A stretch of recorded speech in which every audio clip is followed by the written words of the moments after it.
Hello everyone, now we are going to start demand curve. Demand curve क्या होता है ये हमारा समझ रहे हैं यहाँ पे।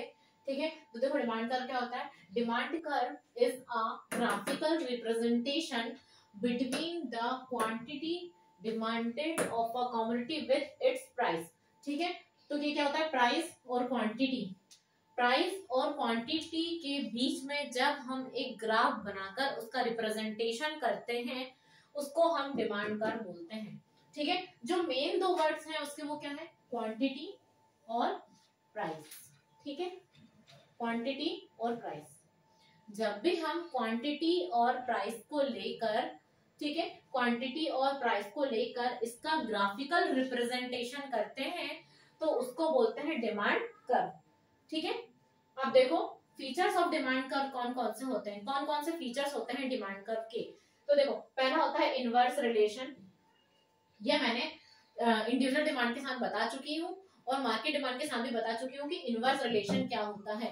तो देखो इनवर्स रिलेशन क्या होता है, जब प्राइस बढ़ती है, क्या होता है, जब प्राइस बढ़ती है तो क्वांटिटी कम हो जाती है, यानी कि जब प्राइस इंक्रीज होती है तो क्वांटिटी डिक्रीज हो जाती है, और जब प्राइस डिक्रीज होती है तो क्वांटिटी इंक्रीज हो जाती है।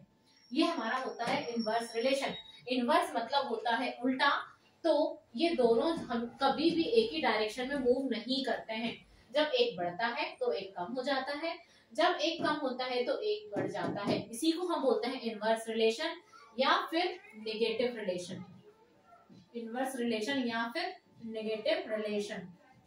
ठीक है, दोनों अपोजिट डायरेक्शन में मूव करते हैं। अब ग्राफिकल रिप्रेजेंटेशन क्या होता है, तो ग्राफिकल रिप्रेजेंटेशन ये होता है कि जब, ये भी मैंने बताया है अभी इसकी पहले वाली वीडियो में, कि जब जब इन दोनों का जो डायरेक्शन होता है अपोजिट होता है तो हमारा जो कर्व बनता है वो ऐसा डाउनवर्ड स्लोपिंग बनता है। कैसा बनता है, डाउनवर्ड स्लोपिंग।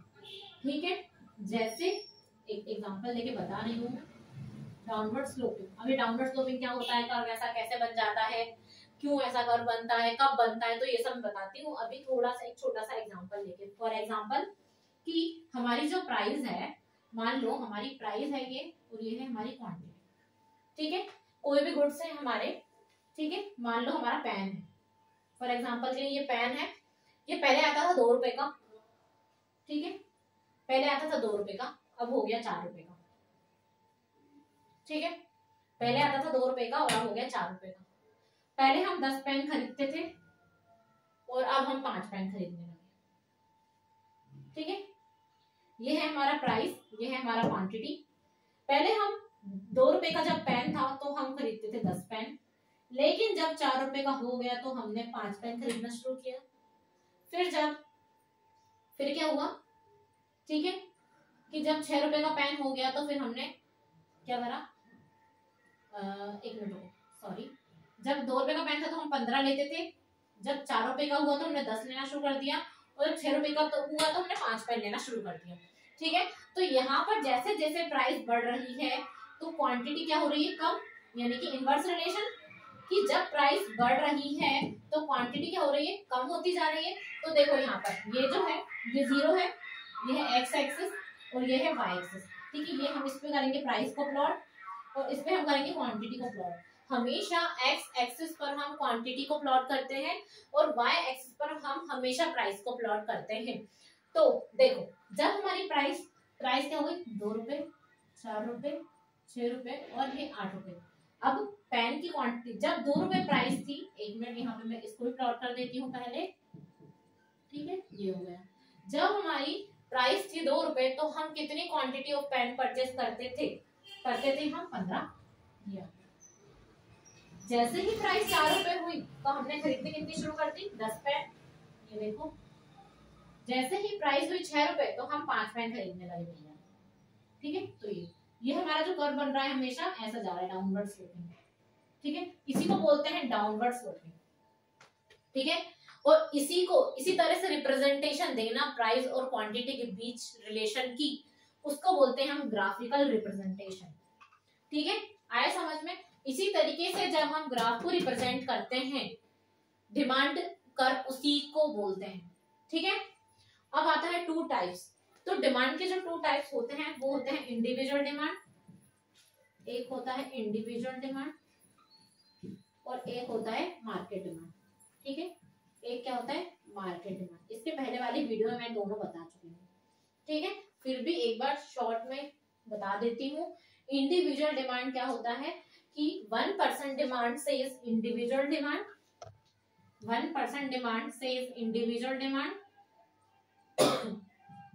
और जब बहुत सारे पर्सन एक साथ आ जाते हैं उनके डिमांड को बोलते हैं मार्केट डिमांड, मोर देन 1%। ठीक है, क्या बोलेंगे मार्केट डिमांड। इतना क्लियर है?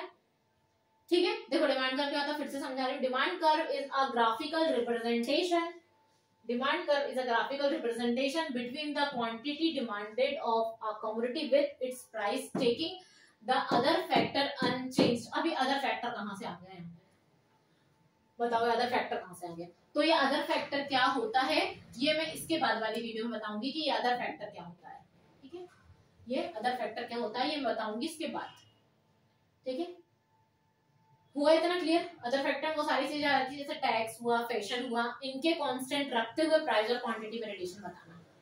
ठीक है, जैसे फैशन का अनचेंज जो होना, टैक्स का बिल्कुल चेंज नहीं होना, इस तरीके से चीजें आ जाती है। वो कंफ्यूज रहोगे, अभी मैं नहीं बता रही, उसकी बात बताऊंगी। ठीक है, तो प्राइस और क्वांटिटी के रिलेशन को एक ग्राफ के थ्रू बताना क्या होता है हमारा ग्राफिकल रिप्रेजेंटेशन या डिमांड कर्व। ठीक है, फिर है features of demand curve. Inverse relation, inverse relation मतलब ये कि दोनों अपोजिट डायरेक्शन में जाते हैं, एक बढ़ता है तो एक कम हो जाता है, एक कम हो जाता है तो एक बढ़ जाता है। ठीक है, इसको हम इनवर्स रिलेशन या फिर नेगेटिव रिलेशन बोलते हैं। फिर आता है ग्राफिकल रिप्रेजेंटेशन, तो ये हमारा ग्राफ है, ये क्या है हमारा ग्राफ, इसी को क्या बोलते हैं हम डिमांड कर्व। फिर आता है टू टाइप्स, तो होता है एक इंडिविजुअल डिमांड और सेकंड होता है मार्केट डिमांड, जो कि मैं इसके पहले वाली दो वीडियो में दोनों को क्लियर कर चुकी हूँ। ठीक है, 1% डिमांड से इंडिविजुअल डिमांड, मोर देन 1% या बहुत सारे पर्सन की डिमांड एक साथ जब देखें तो वो होता है मार्केट डिमांड। ठीक है, क्लियर हुआ यहाँ पे? अब तक हमारा यहाँ पे क्या क्या हो चुका है, डिमांड हो चुका है, डिमांड की डिमांड को समझा चुकी हूँ, डिमांड की डेफिनेशन समझा चुकी हूँ, 4 एसेंशियल समझा चुकी हूँ जो थे डिजायर, इनफ रिसोर्सेज, विलिंगनेस और अवेलेबिलिटी। फिर था हमारे थर्ड टाइप्स ऑफ डिमांड, तो दो जो टू टाइप्स ऑफ डिमांड के वो बता चुकी हूँ, इंडिविजुअल डिमांड और मार्केट डिमांड, यहाँ पे भी बता दिया। इसके पहले जो वीडियो अपलोड की थी उसमें मैं बता चुकी हूँ। ठीक है, दोनों को। अब इसके बाद ये हमारा आता है डिमांड कर्व और फीचर्स ऑफ डिमांड। तो फीचर्स ऑफ डिमांड में क्या है, इनवर्स रिलेशन, इसको बोलते हैं नेगेटिव रिलेशन। ठीक है, और फिर ग्राफिकल रिप्रेजेंटेशन, अपोजिट प्राइस और क्वांटिटी के अपोजिट रिलेशन के कारण जो कर्व बनता है वो हमेशा नीचे की तरफ गिरता हुआ यानी कि डाउनवर्ड स्लोपिंग कर्व बनता है। फिर आता है टू टाइप्स, मतलब इंडिविजुअल डिमांड और मार्केट डिमांड, इस तरह के डिमांड के दो टाइप्स होते हैं। ठीक है, क्लियर? यहाँ तक हमारा सब क्लियर हो चुका है। अब जो नेक्स्ट टॉपिक होगा वो होगा टाइप्स ऑफ गुड्स, और दो टाइप्स के गुड्स होते हैं, सब्स्टिट्यूट गुड्स और कॉम्प्लीमेंट्री गुड्स, उन दोनों के बीच में डिफरेंस इसके नेक्स्ट वाली वीडियो में हम देखेंगे। यहाँ तक कोई भी डाउट हो या कोई टॉपिक ऐसा हो माइक्रो इकोनॉमिक्स में जो नहीं समझ में आ रहा हो तो कमेंट बॉक्स में लिख देना, मैं उसकी वीडियो अपलोड कर दूंगी। ठीक है, कोई भी डाउट हो तो शेयर करना, और इसके बाद वीडियो को लाइक शेयर और सब्सक्राइब जरूर करना। Thank you for watching.